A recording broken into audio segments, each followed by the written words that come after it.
తింటామా ఈ స్వాతం. ఈ రోజైతే మనం మస్ట్ ట్రై ఎగ్ పరోటా అయితే మన మిర్యాలగూడలో తినడానికి వచ్చేసాం.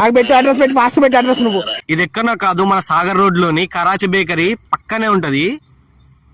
ఫస్ట్ అయితే ఆ పరోటా చేసే విధానం హైలైట్ అనిపిస్తుంది భయ్యా. దాని మీద ఎగ్ పలగొట్టేసి కారం వేసి బాగా ఫ్రై చేస్తాడు.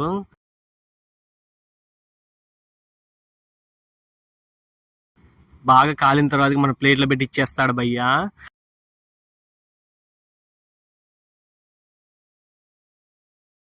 అలా ఒక పీస్ తుంచుకుంటే అబ్బా అబ్బా చెయ్యి కాలిపోయింది, మండుతున్నట్టుంది. ఆ ఎగ్ పరోటా తీసుకొని కుర్మాతో పాటు చట్నీతో పెట్టుకొని తింటే ఉంది భయ్య టేస్ట్ లెవెల్ ఉంది. మస్ట్ ట్రై అంటే మస్ట్ ట్రై. ఇది మాత్రం తింటుంటేనే వేడి వేడి ఇడ్లీ అప్పుడే దించుతున్నాడు భయ్య. ఆర్డర్ అయితే చేసేసాం. ఇడ్లీ కూడా సాఫ్ట్ గా అద్దిరిపోయింది. చట్నీతో పాటు పెట్టుకొని తింటే నోట్ల కరిగిపోతుంది డైరెక్ట్. Please like